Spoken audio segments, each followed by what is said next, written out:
주신 하나님 말씀, 시편 68편 말씀, 우리가 하나님이 함께 계십니다 라는 제목으로 함께 말씀 살펴보도록 하겠습니다. 그래서 오늘 우리가 표제어를 먼저 보시게 되면 표제어에 이렇게 나와 있습니다. 다윗의 시 인도자를 따라 부르는 노래다 라고 먼저 기록이 되어 있는데, 자, 먼저 이 다윗의 시 인도자를 따라 부르는 노래다 라고 하는 것은 다윗이 하나님을 향해 고백한 이 시편의 말씀이 노래로 만들어지고 그것을 인도자, 즉 성가대 지휘자가 따라서 불렀다라는 것입니다.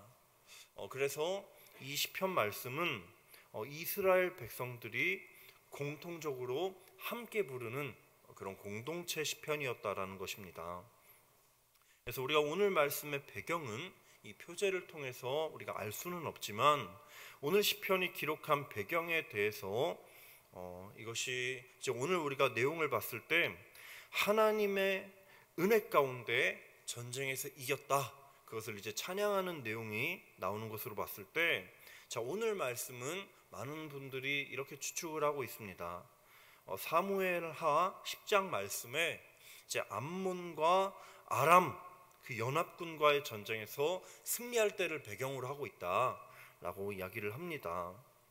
그래서 오늘 우리는 이 말씀을 살펴보면서 하나님께서는 하나님의 백성들을 책임져 주시고 하나님이 함께 하실 때 그 전쟁의 결과는 능히 승리하게 된다라는 것을 우리가 말씀을 통해 바라보게 됩니다. 따라서 오늘 이 시간 저와 우리 성도님들이 오늘 이 말씀을 통해서 날마다 우리와 함께 하시는 하나님이 우리의 삶을 승리케 하시는 하나님이시다, 우리가 오늘도 하나님의 은혜 가운데 살아갈 수 있다라는 것을 우리가 말씀을 통해 살펴보면서 감사하는 그런 저와 여러분 되시기를 주님의 이름으로 축복합니다. 그래서 이제 말씀 1절부터 한번 말씀 살펴보면 1절은 이렇게 오늘 고백하고 있습니다. 우리 함께 낭독해 보도록 하겠습니다. 시작. 하나님이 일어나시니 원수들은 흩어지며 주를 미워하는 자들은 주 앞에서 도망하리이다. 아멘. 네, 오늘 이 1절 말씀 보시게 되면 다윗의 이 고백은 하나님이 일어나시니 라는 말로 시작을 하고 있습니다. 그런데 오늘 이 말씀은 단지 하나님께서 자리에서 일어나셨다, 이것을 의미하지는 않습니다. 오늘 이 말씀은 무슨 의미냐면 하나님께서 이스라엘 백성들을 도와주셨다, 하나님이 도와주셨다라는 뜻입니다. 자, 그렇기 때문에 아무리 강한 힘을 자랑하는 다수의 원수들과 이스라엘 백성들이 대적할지라도 하나님이 함께 하시고 하나님이 도와주셨기 때문에 아무리 강한 원수일지라도 이들이 다 도망갔다라고 오늘 말씀하고 있는 것입니다. 자, 그러면서 오늘 다윗은 2절 말씀에 이렇게 고백을 하고 있는데, 연기가 불려가듯이 그들을 몰아내소서, 불 앞에서 미리 녹음같이 악인이 하나님 앞에서 망하게 하소서라고 오늘 말씀하고 있습니다. 자, 여기서 다윗은 원수를 향해서 연기 그리고 불 앞에서 미리다 라고 표현을 하고 있는데, 자, 먼저 연기는 어떻습니까? 이 연기는요, 우리 눈에 이렇게 들어오게 되면, 그러니까 뭐 아궁이에 불을 뗄 때 연기가 눈에 들어오게 되면 굉장히 눈이 맵고 매우 독한 연기이지만, 그러나 이 연기는요, 바람 앞에서는 무용지물이 되는 것입니다. 바람이 한번 훅 하고 불면 이 연기가 아무리 독하고 매워도 이 연기는 흔적도 없이 사라지게 되는 것이죠. 그리고 불 앞에서 밀은 불 앞에서 양초를 의미하는데, 자, 아무리 양초가 크다 해도 불 앞에서는 어떻게 됩니까, 여러분? 아무리 양초가 크다고 해도 녹는데 시간이 좀 더 걸릴 수는 있어도 결국에는 다 녹아 사라지게 되는 것입니다. 그래서 이처럼 다윗은요, 오늘 이 2절 말씀의 고백을 통해 아무리 큰 원수 대적일지라도 크신 하나님 앞에서는 다 무용지물이다, 하나님 앞에서는 다 소용이 없는 것들이다라고 오늘 말씀을 전하고 있는 것입니다. 자, 그러면서 이렇게 사라질 원수들의 삶과는 달리 의인들의 삶을 어떠한 삶인가에 대해서 말씀을 하고 있는데, 자, 3, 4절 말씀을 우리가 함께 낭독하도록 하겠습니다. 시작. 의인은 기뻐하여 하나님 앞에서 뛰놀며 기뻐하고 즐거워할지어다. 하나님께 노래하며 그의 이름을 찬양하라. 하늘을 타고 광야에 행하시던 이를 위하여 대로를 수축하라. 그의 이름은 여호와이시니 그의 앞에서 뛰놀지어다. 아멘.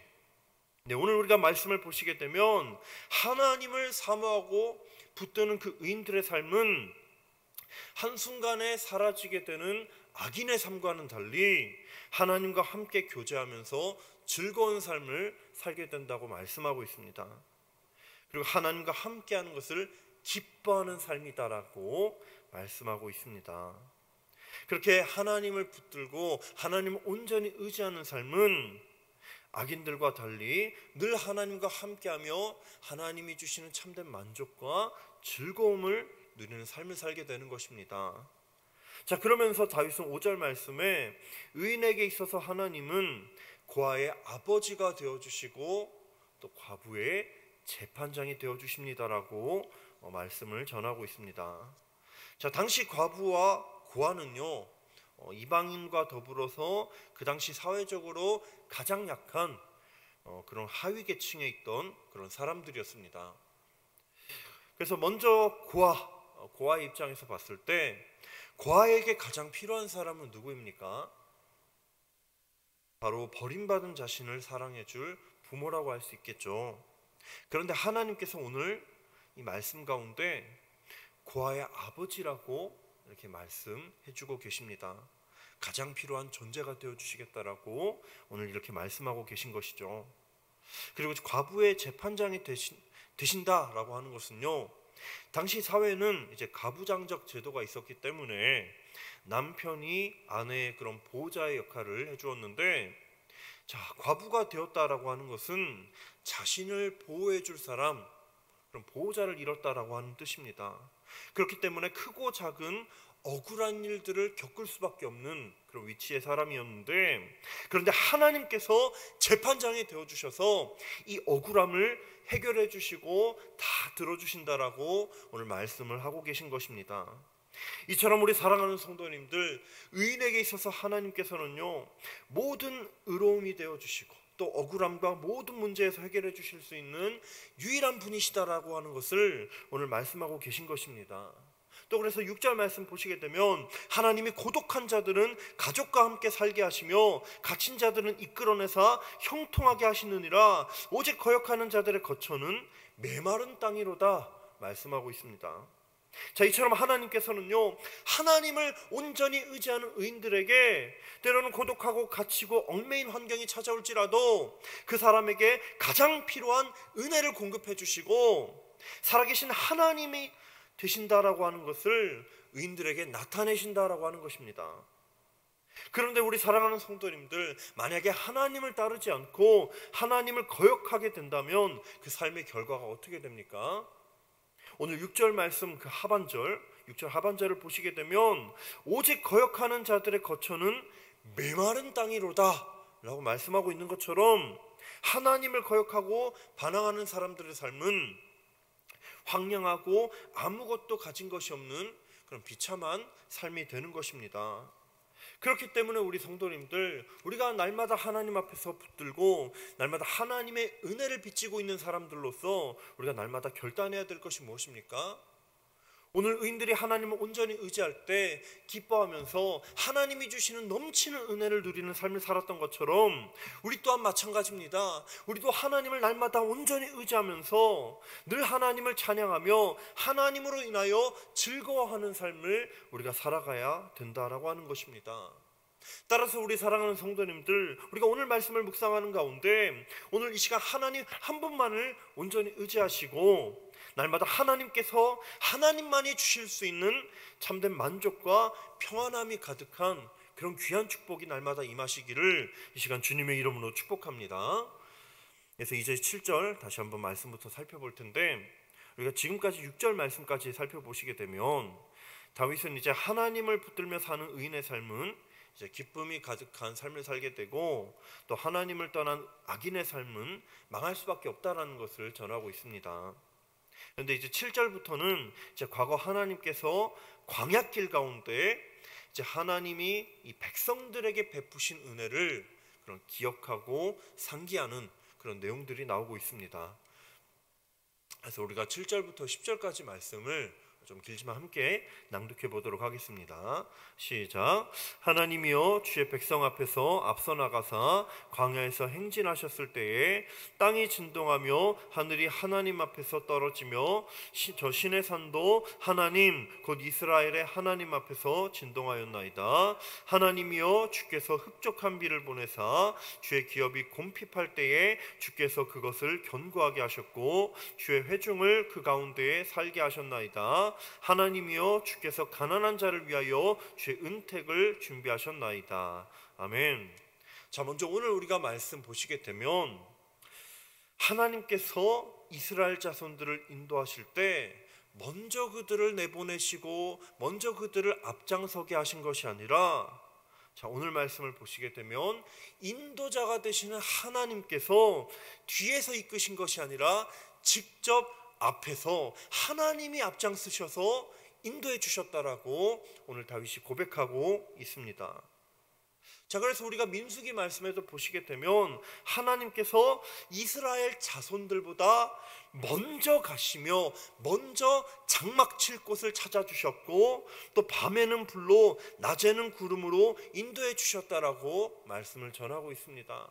즉 하나님께서 인도자가 되어주셔서, 즉 이스라엘의 주체자가 되어주셔서 이스라엘의 그 모든 것을 하나님께서 책임져 주셨다라고 오늘 말씀이 전하고 있는 것입니다.